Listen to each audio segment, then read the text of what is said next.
Assalamualaikum Ustaz. Waalaikumsalam Sehat, warahmatullahi Ustaz? wabarakatuh. Alhamdulillah, Alhamdulillah. baik. Oke, apa kabar? Alhamdulillah Ustaz. Alhamdulillah. Ketemu lagi. Dari mana, Anton? Tadi dari ini Ustaz, jalan-jalan aja Ustaz, jalan-jalan Duduk, pagi-pagi. duduk deh, duduk. Oh, Ambil iya. kursi. Siap. Ya, jangan berdiri. Iya, Ustaz. Baik, baik, baik. Ya. Gimana, sehat? Alhamdulillah Ustaz. Kerjaan lancar? Alhamdulillah lancar, alhamdulillah sekarang. Alhamdulillah. Mulai Nggak lancar. terganggu sama COVID. Iya, sempat terganggu Ustaz, cuman untuk sekarang alhamdulillah udah mulai berjalan lagi Ustaz. Bagus lah. Iya, harus selalu semangat. Ya, justru saat ada ujian itu dibuktikan kemampuan kita. Bikin strategi yang bagus, survei, riset, terus jangan kaku di satu objek pekerjaan. Ya, kalau kita bisa ada peluang lihat, pindahkan capitalnya, susun strategi yang bagus, itu yang jadi concern.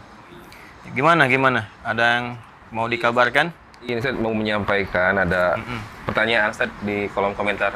Wah, kolom YouTube, komentar. Ustaz. Jadi baca-baca Ustaz dikit-dikit Ustaz. Jadi ingin Antum tuh gimana? Orang baca buku, antum baca komen. Ya, gimana? penasaran Ustaz, penasaran. Jadi ada pertanyaan nih dari satu jamaah Ustaz di YouTube. Ya. Pertanyaan kayak gini Ustaz. Ustaz Hadi, saya mau tanya nih. Nggak ada assalamualaikum ya tuh? Enggak ada sih Ustaz. Oh ya. Ya. Oke. Yang pertama Ustaz, pertanyaannya apa dosa mencuri itu tidak bisa dimaafkan Allah? Apakah dosa mencuri tidak Tidak bisa? dimaafkan Allah. Baik. Yang kedua, bagaimana saya bisa mengembalikan harta yang saya ambil, sedangkan saya tidak ingat harta siapa saja yang saya ambil. Ada beberapa yang saya ingat dan saya berniat untuk mengembalikan, katanya Ustaz. Yang ketiga, yang terakhir, apakah boleh saya mengembalikan harta tersebut tanpa sepengetahuan orangnya? Contohnya saya kirim pakai ATM gitu, Ustaz. Mohon jawabannya, Ustaz. Iya. Jadi begini.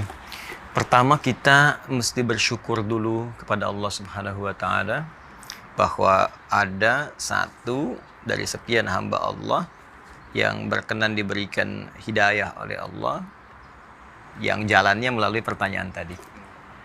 Jadi saya itu kadang-kadang merasakan kebahagiaan tersendiri ya kalau ada jenis pertanyaan seperti ini. Artinya ada cahaya dalam jiwa orang tersebut yang membimbing dia itu untuk kembali baik. Jadi gini, kalau kita sedang merenung gitu ya atau mengerjakan sesuatu, terkadang suka terlintas tuh di benak kita tuh. Bahwa dulu pernah salah, pernah begini. Nah, itu sebetulnya petunjuk Allah. Hidayah. Ya, jadi rasa cinta Allah sedang ditanamkan pada seorang hamba, diajak dia untuk kembali pulang. Ya, balik ke jalan yang benar. Itu pasti semua manusia mengalami itu karena sifat Allah dengan rahman-Nya memberikan gambaran bimbingan pada setiap hamba untuk berubah jadi baik sebelum dia pulang. Nah, cuma rumusnya kalau itu sedang muncul cepat ambil. Ya, cepat ambil. Nah, karena itu kita doakan ya, semoga penanya dimaksud diberikan kekuatan jiwa, kemudian sifat istiqamah sehingga bisa mengambil hidayah itu untuk kembali jadi baik. Sekarang kita masuk ke substansi pertanyaannya.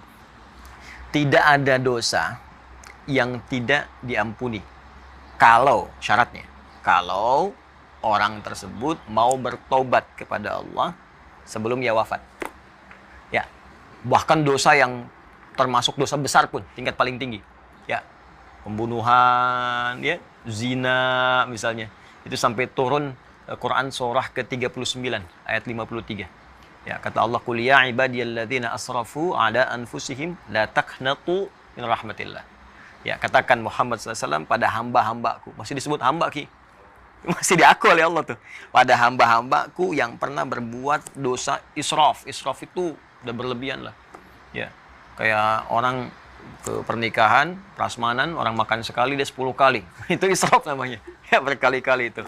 Jadi ada orang yang dosanya berlebihan. Sudah menipu juga, merampok juga, berzina, mabuk juga. Ya, terus dia pengen kembali tuh. Ada tadi episode dalam kehidupannya tuh. Terfikir dia pengen balik, ya. Begitu dia ingin kembali, kata Allah, la taqnatu min rahmatillah. Jangan putus asa dari rahmat Allah. Innallaha yaghfirudz dzunuba jami'a. Sungguh Allah berjanji di sini di ayat ini akan mengampuni seluruh dosa tanpa kecuali kalau dia mau bertobat kepada Allah. Tuh. Jadi kalau dosa besar saja begitu Allah berikan kesempatan untuk diampuni, maka bagaimana dengan yang di bawah itu? Ya. Nah, sekarang mencuri misalnya. Zaman Nabi bahkan ada pembegal. Pembegal bukan cuma mencuri, terang-terangan kok. Terang-terangan di jalan begal orang, kafilah lewat diambil sampai dia jadi tokoh di kampung begal. Ghifar namanya. Ya, pernah dengar Al-Ghifari? Al-Ghifari itu nisbat ke tempat para pembegal di kota Ghifar. Gitu. Di antara tokohnya Jundub bin Junadah. Ya, singkatnya dia tobat, nah kemudian diberi nama dengan kunyahnya Abu Dzar Al-Ghifari. Nah, dari situ jadi seorang dai. Penghafal hadis, ngafalin Quran, tobat. Jadi kalau ada pembegal sekarang, pencuri sekarang nggak tobat, nah dia telat tuh. Ya. Nah, jadi pertama kita berikan berita gembira bahwa insya Allah jika memang setiap hamba ingin kembali kepada Allah, ingin bertobat, Allah sangat terbuka berdasar keterangan Allah dalam Al-Quran, juga penegasan Rasulullah dalam hadis-hadisnya. Ya, bahkan di hadis qudsi, jika hamba ingin datang dengan merangkak, ya, diibaratkan Allah berjalan. Jika dia berjalan, kemudian Allah respon dengan berlari. Ini kiasan ya, maksudnya cepat direspon. Jadi Allah itu sangat senang jika ada pelaku maksiat bertobat. Allah mencintai pelaku maksiat yang tobat dibandingkan orang soleh yang tidak pernah merasa salah. Ya. Nah, sekarang gimana caranya Ustaz? Saya ini nggak tahu gitu ya, di berapa banyak yang sudah saya ambil. Kemudian juga orangnya siapa saja. Pertama tentu ada tahapan-tahapan dalam taubat itu. Satu, mengakui kesalahan. Ya. Mengakui itu turunannya kalau terkait dengan harta benda atau hak-hak orang lain itu ditelusuri. Cari dulu, ya kan? Kemudian menyesali apa yang telah diperbuat. Berjanji tidak mengulangi, lalu memperbaiki. Nah, kalau ada hak orang lain, cara memperbaikinya ya kembalikan. Ya, pertama kita cari dulu nih, identifikasi, diingat-ingat di mana.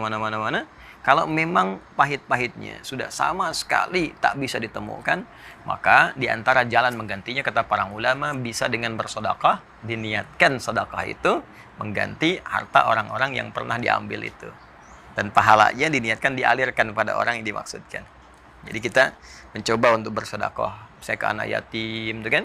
Ke para penghafal Quran, ke orang-orang yang membutuhkan misalnya. Tapi niatkan ini untuk mengganti ya harta yang memang dulu pernah ada sangkut pautnya, seperti yang tadi disampaikan. Kalau memang tidak diketahui sama sekali. Kalau diketahui seperti pertanyaan yang terakhir tadi, ya saya mau berikan tapi masih malu nih, ya kan? Gini, berbuat baik itu nggak usah malu. Malu itu tempatkan pada tempatnya. Malu bermaksiat, mesti malu bermaksiat. Ya, malu kalau gibah didengar Allah. Malu kalau mau mencuri dilihat Allah. Nah, itu malu tuh di situ. Tapi kalau berbuat baik itu nggak usah malu. Ya, toh di awalnya saja karena setan memberikan was-was. Pada akhirnya akan terjadi keindahan. Ya, saling berpelukan, terus jadi akrab, jadi sahabat. Hanya memang sekarang bukan bicara masalah bicara atau tidak, sampaikan atau tidak. Sekarang teknis caranya. Strategi dalam mengungkapkannya seperti apa. Kan bisa begini caranya. Misal, si fulan ngambil uang kawannya, ya kan? Tanpa diketahui, mencuri kan? Terus dia pengen balikin kan? Gini, kita bisa katakan caranya dengan cara yang elok. Misal bertanya gini. Contoh, Mas, menurut antum kalau ada orang pelaku maksiat mau tobat tuh, gimana pandangannya? Nggak mungkin dia jawab dengan jelek kan? Pasti dia jawab, oh bagus tuh, luar biasa tuh. Iya, terus kalau kira-kira nih, ada orang misalnya pernah mencuri tuh. Terus dia pengen tobat, pengen jadi hamba yang baik, pengen soleh, terus dia pengen kembaliin hartanya. Nah, terus waktu dikembaliin itu, menurut kamu gimana? Bagus tuh, harus berani dia gitu. Tapi yang dikembalikannya tiba-tiba marah tuh. Kira-kira gimana? Dia kan, wah nggak bener tuh, gini. Nah, kan udah dapat kan? Baru dari situ, saya ini banyak salah mengaku. Ya, saya juga pengen jadi baik. Ya, saya pikir-pikir. Dulu tuh, waktu butuh-butuhnya saya hilang arah. Sempet ngambil punya antum. Dan sekarang ada keinginan mengembalikan gitu. Ya, saya mohon maaf sebelumnya. Ya, ini usaha saya. Kalau mau marah juga silahkan, saya terima. Ya, antum mau caci maki juga saya terima, memang saya salah. Tapi setidaknya beri saya kesempatan untuk bisa berubah lebih baik. Itu saya yakin Ki, jangankan dia terima. Mungkin dia akan katakan, udah uangnya cukup aja, kamu pegang aja. Itu bisa begitu. Ya, jadi itu yang dimaksud dakwah dengan hikmah. Quran surah ke-16 ayat 125. Ud'u ila sabili rabbika bil hikmah wal mau'izatil hasanah wajadilhum billati ya ahsan. Jadi kalau kita mau dakwahi orang, pertama hikmah.